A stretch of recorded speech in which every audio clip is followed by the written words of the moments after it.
दोस्तों आदाब नमस्कार। मैं आपका दोस्त तकमील अहमद आपके अपने YouTube चैनल लर्न लर्निंग 100 में आपका एक बार स्वागत है। आपके लिए एक बेहतरीन टॉपिक के साथ मैं उपस्थित हुआ हूँ। रसायन विज्ञान का एक बेहतरीन टॉपिक है जिसका हम लोग नाम रखें कार्बन। कार्बन क्या है, हमारा रसायन विज्ञान के भाग 6 में हम इसको पढ़ेंगे। एक बेहतरीन टॉपिक के साथ हम आपके सामने उपस्थित होने का मेन रीजन ये है, अगर आप इस टॉपिक को हमारे वीडियो के द्वारा अंत तक देखेंगे तो आपको रसायन विज्ञान केमिस्ट्री को पढ़ने में और समझने में एक बहुत ही अहम रोल प्ले करेगा। तो हमारा आज का टॉपिक है रसायन विज्ञान भाग 6 कार्बन। हम इसके तत्वों के बारे में बात करेंगे, कार्बन तत्व के बारे में बात करेंगे, इसकी संरचना के बारे में बात करेंगे, तमाम तरह की चीजें के बारे में बात करेंगे। तो हम उम्मीद करते हैं कि अभी तक अगर जिन छात्रों ने जिन लोगों ने अभी तक हमारे लर्निंग 100 चैनल को सब्सक्राइब नहीं किया तो सब्सक्राइब कर लें और एक बेल आइकन को भी प्रेस कर दीजिए, एक लाइक का बटन भी दबा दीजिए। तो आज हम टॉपिक शुरू करने चल रहे हैं कार्बन। तो पहले बात करते हैं कार्बन का संकेत क्या है।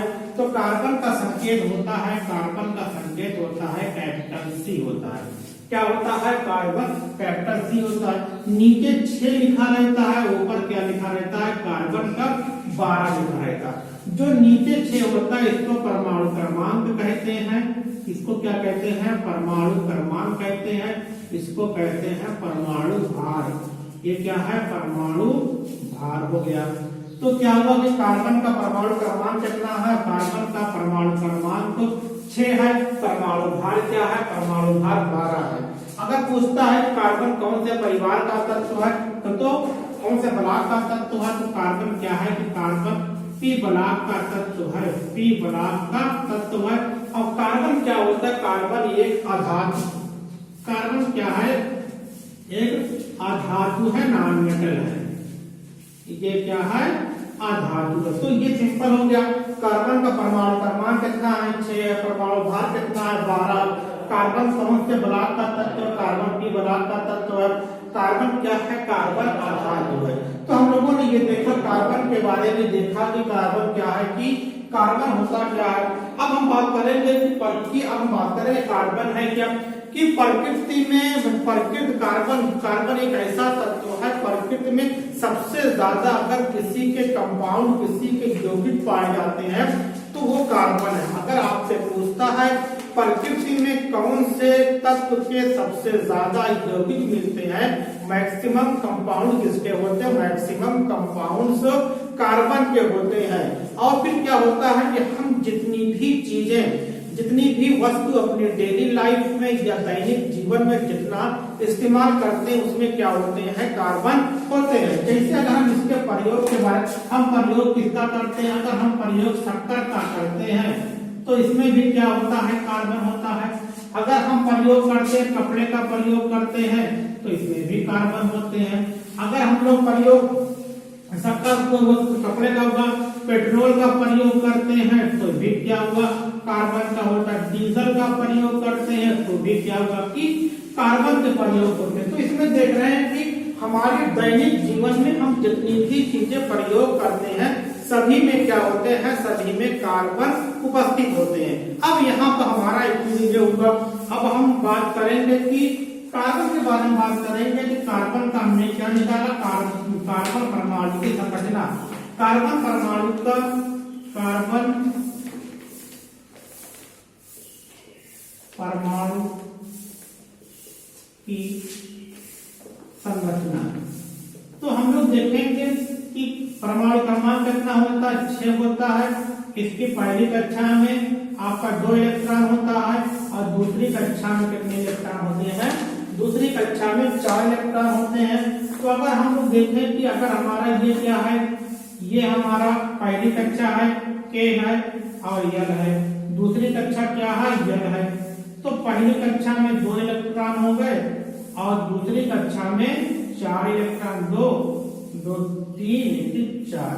ये क्या है? इसकी स्ट्रक्चर हो गया परमाणु की कार्बन परमाणु की संरचना हो गई। तो कितने 6 इलेक्ट्रॉन होते हैं, तो 6 में कितना, पहली कक्षा में 2 हो गए, दूसरी में 4 हो गए। तो यहाँ पर स्ट्रक्चर बना दिया। तो पहले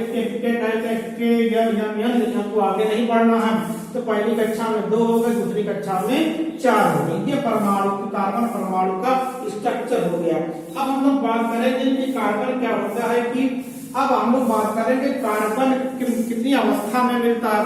तो कार्बन क्या होता है कि कार्बन आपके 2 अवस्था में मिलता है। तो इसको हम साफ कर दे रहे हैं। चलिए इसको हम साफ कर दे रहे हैं, और आप लोगों ने लिख लिया होगा, तो आप देखिए इसके बारे में। अब हम लोग कार्बन की अवस्था के बारे में बात करेंगे। कार्बन परमाणु की अवस्था, कार्बन परमाणु की अवस्था। तो कार्बन परमाणु की 2 अवस्था होती है। एक तो नंबर 1 मुक्त अवस्था, मुक्त अवस्था। नंबर 2 संयुक्त अवस्था, संयुक्त अवस्था। अब क्या होगा कि मुक्त अवस्था में क्या होगा, इसको आप लोग डिफिनेशन में आपको बोल दे रहा हूं, आप लोग लिख लीजिए या देखिए। तो कार्बन की मुक्त अवस्था फ्री स्टेट क्या होगा कि जब कार्बन जब किसी कंपाउंड में सिर्फ क्या होगा, कार्बन के तत्व होते हैं, इसके अलावा कोई तत्व नहीं होते, उसको तब कहते हैं कार्बन मुक्त अवस्था में। मतलब कि जब किसी यौगिक में, जब किसी पदार्थ में केवल कार्बन होगा, तब उसको क्या कहते हैं, तब उसको कहते हैं कार्बन मुक्त अवस्था में है।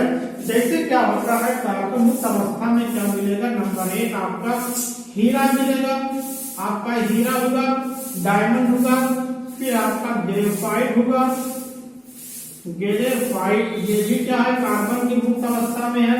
नंबर बी, ये आपका बी है। सी में क्या होगा, सी में फ्लोरीन होगा, फ्लोरीन है, ये आपका फ्लोरीन नहीं फ्लोरीन है। फिर आपका डी है, डी में आपका होगा ग्रेफिन होगा। ग्रेफिन भी क्या है, कार्बन की क्या है, कार्बन की मुक्त अवस्था है। ये पूछता है कि कार्बन ग्रेफिन किसका अपर रूप भी पूछ सकता है। तो कार्बन के अपर रूप है, ये क्या होते हैं, तो हीरा है, ग्रेफाइट है, फ्लोरीन है, ग्रेफिन है, ये क्या होते हैं, कार्बन की मुक्त अवस्था में मिलते हैं। तो इसकी एक डिफिनेशन में फिर से बता दे रहा, जब किसी यौगिक में सिर्फ कार्बन के ही तत्व मिलते हैं, तब उसे कार्बन की मुक्त अवस्था कहा जाता है। जैसे हीरा होता है, ग्रेफाइट है, फ्लोरीन है और आपका ग्रेफिन है। यहाँ हमने जैसे लगा दिया, ये हुआ। अब बात करेंगे कार्बन की संयुक्त अवस्था में क्या है। कार्बन की संयुक्त अवस्था के बारे में अगर हम बात करें, तो कार्बन के जब क्या होता है कि जब किसी यौगिक में कार्बन के साथ अन्य तत्व भी पाए जाते हैं, तब उसको कहते हैं कार्बन की संयुक्त अवस्था कहा जाता है। जैसे यहाँ पे हम लोग देखेंगे कि अब आपका जैसे में देखेंगे कि कार्बन डाइऑक्साइड CO2, तो कार्बन भी है और फिर क्या है आपका ऑक्सीजन है। फिर आपका नंबर 1 हो गया। नंबर 2 में क्या होगा, आपका ग्लूकोज C6H12O6, इसको हम लोग क्या कहते हैं, ग्लूकोज कहा जाता है। ठीक, फिर हम लोग बात करते हैं नंबर 3 ले लें, पेट्रोल ले लें। कार्बन 8 हाइड्रोजन 18, ये क्या होंगे, पेट्रोल है। ये भी देख रहे हैं कि कार्बन के अलावा हाइड्रोजन है। अगर हम लोग शक्कर के बारे में बात करें, शक्कर में कार्बन 12, ऑक्सीजन 11, हाइड्रोजन 22, ये क्या है, शक्कर है। फिर आपका ये होगा। उसके बाद आपका नंबर 5 पे कोयला ले ले आदि। ये कोयला में कार्बन के अलावा नाइट्रोजन भी या अन्य तत्व भी होते हैं। तो आप देख रहे हैं कि कार्बन की अवस्था कितनी होती है, मुक्त अवस्था और संयुक्त अवस्था। तो मुक्त अवस्था में क्या है, जब सिर्फ क्या होगा, कार्बन हो, इसके अलावा कुछ भी नहीं होंगे। हीरा है, ग्रेफाइट है, फ्लोरीन है, ग्रेफिन है। जो कार्बन की संयुक्त अवस्था होती है, जिसमें हम डिफिनेशन बता रहे हैं कि जब कार्बन के साथ अन्य तत्व भी होंगे तब उस कार्बन की उस अवस्था को हम लोग क्या कहते हैं, संयुक्त अवस्था कहते हैं। जैसे कार्बन डाइऑक्साइड है, ग्लूकोज है, पेट्रोल है, शक्कर है, कोयला है आदि। अब इसका आप लोग स्क्रीनशॉट ले लीजिए, फिर आगे हम बात कर रहे हैं। तो उम्मीद करते हैं कि आप लोगों ने इसका स्क्रीनशॉट ले लिया होगा। अब मैं इसको साफ कर दे रहा हूं, देखिए। अब क्या होगा, कार्बन का एक टॉपिक होता है अपरूपता। एक अपरूपता के बारे में हम लोग बात करेंगे। अपरूपता क्या होती है? अपरूपता और अपरूप।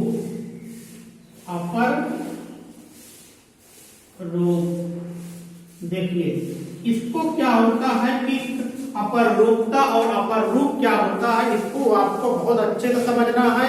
इसको समझने के लिए क्या होता है कि जब कोई तत्व एक से अधिक रूपों में मिलता है तो वे एक दूसरे के अपरूप कहलाते हैं और इस घटना को अपरूपता कहा जाता है। डिफिनेशन फिर से सुनिए।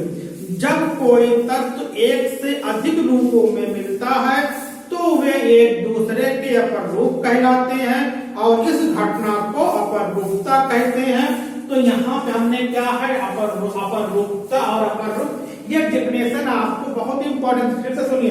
जब कोई तत्व एक से अधिक रूपों में मिलते हैं तो वे एक दूसरे के अपरूप कहलाते हैं और इस घटना को अपरूपता कहते हैं। जैसे कार्बन के 4 अपरूप हैं, मेन 2 होते हैं लेकिन 4 भी हम कहा। जैसे कार्बन का हीरा है, ग्रेफाइट है, फ्लोरीन है और ग्रेफिन है। लेकिन हम लोग यहाँ पे किसके बारे में बात करेंगे?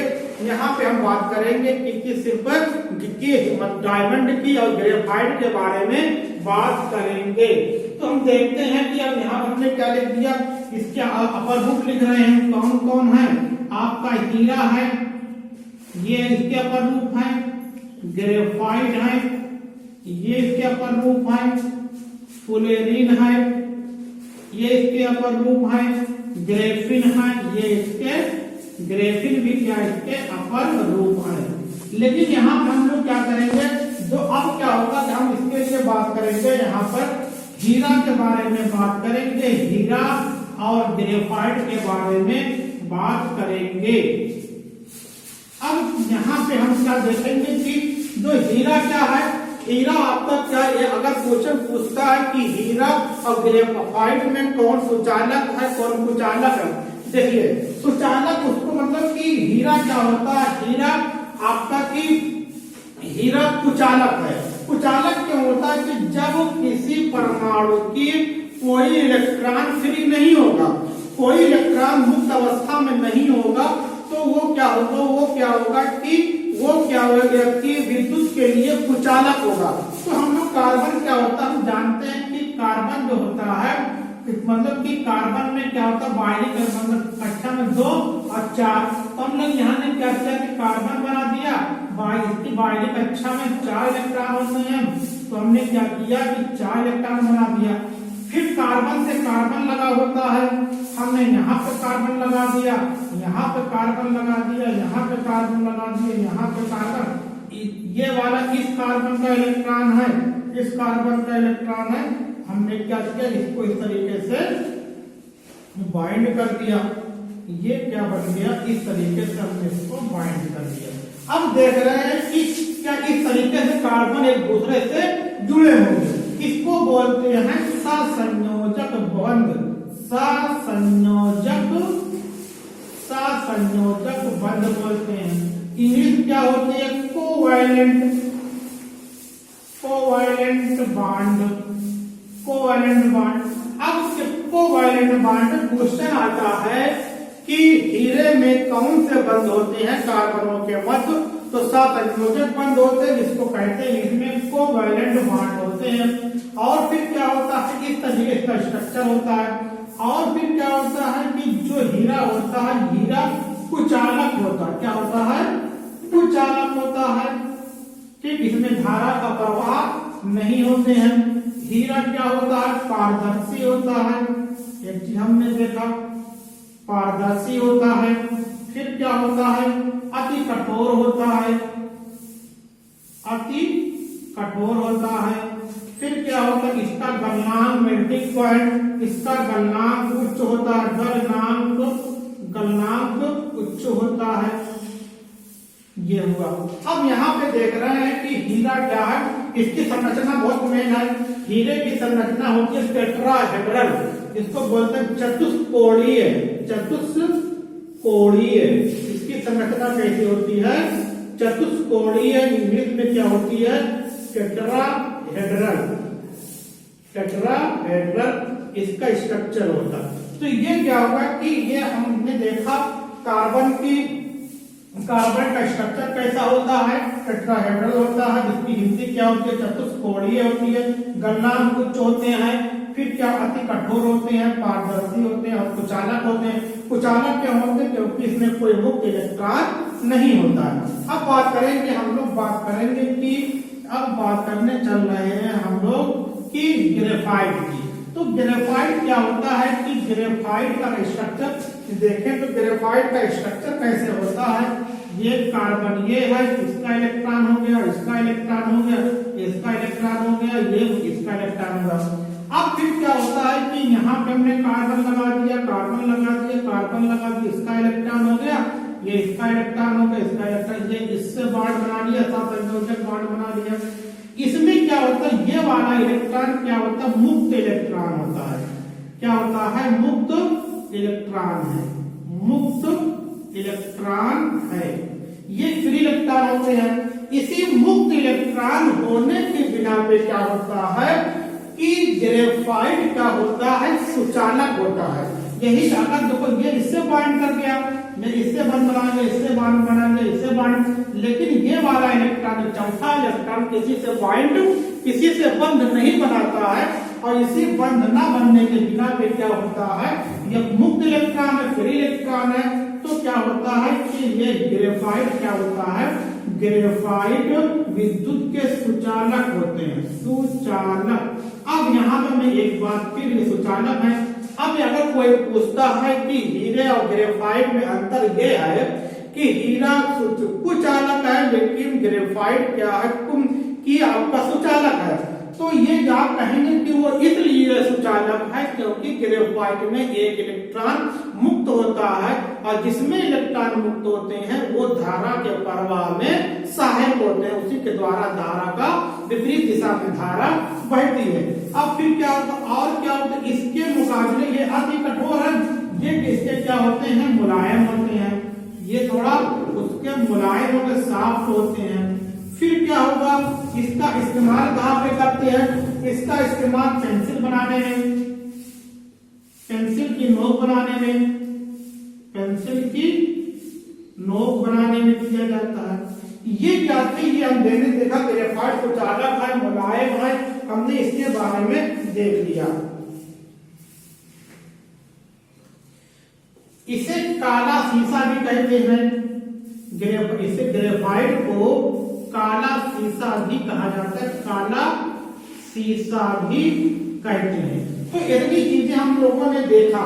इतना देखने के बाद अब हम देख रहे हैं कि अपरूपता की डेफिनेशन फिर से बता दे रहा हूं मैं, अपरूप और अपरूपता। तो अपरूपता का मतलब होता है, अपरूप का मतलब होता है जब कोई तत्व एक से अधिक रूपों में मिलता है तो वे एक दूसरे के अपरूप कहलाते हैं और इस घटना को अपरूपता कहते हैं। जैसे हीरा है, ग्रेफाइट है, फुलेरिन है, ग्रेफिन है। हम यहाँ दो के बारे में बात कर रहे हैं, एक हीरा इसका अपर रूप है, एक क्या है, ग्रेफाइट इसका अपर रूप है। अब क्या होगा, जो आपका हीरा होता है उसमें सहसंयोजक बंध होते हैं और ये मतलब हीरा कुचालक है, पारदर्शी, अति कठोर है, गलनांक उच्च होता है। इसकी संरचना कैसी होती है, इसकी संरचना आपका टेट्राहेड्रल होती है और इसकी संरचना जो होती है, इसकी संरचना होती है षटकोणीय होती है, षटकोणीय, षटकोणीय हेक्सागोनल क्या होती है, हेक्सागोनल होती है। ये आपका इसका स्क्रीनशॉट ले लीजिए, आगे बात करते हैं।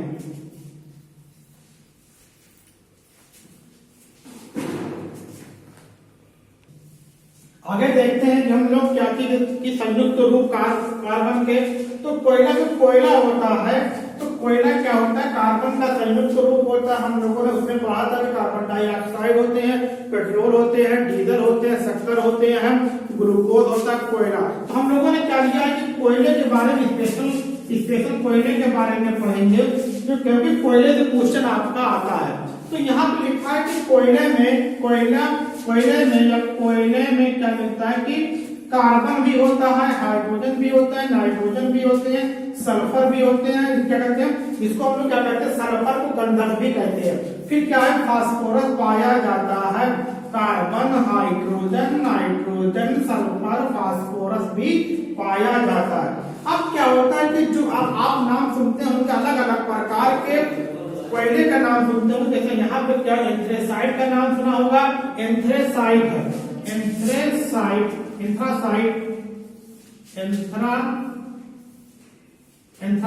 है, बिटुमिन है, लिग्नाइट है, पीट है। ये आपको याद करना पड़ेगा। हमने यहाँ पे क्या लिखा कि अलग अलग प्रकार के कोयले में कार्बन परमाणु की प्रतिशत मात्रा अलग अलग होती है। एंथ्रेसाइट ये क्या होता है कि जिसमें क्या आपका 90% से अधिक मात्रा में कार्बन होगा।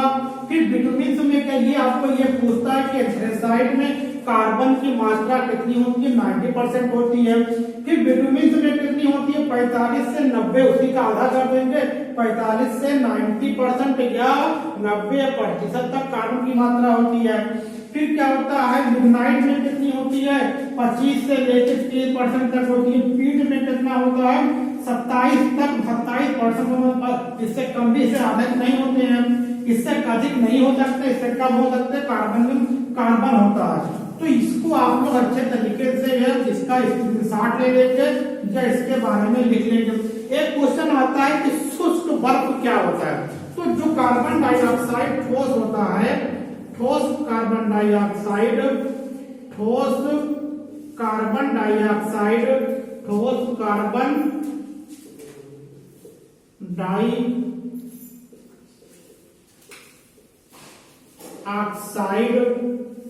का सूत्र होता है CO2, जिसको कहते हैं शुष्क बर्फ भी कहा जाता है।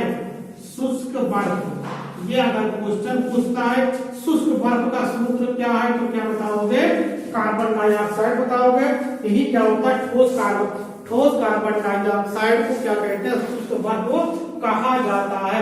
तो आज का हमारा टॉपिक था रसायन विज्ञान के भाग 6 में कार्बन। तो अगले हम लोग भाग 6 में पढ़ेंगे, हाइड्रोजन के बारे में पढ़ेंगे।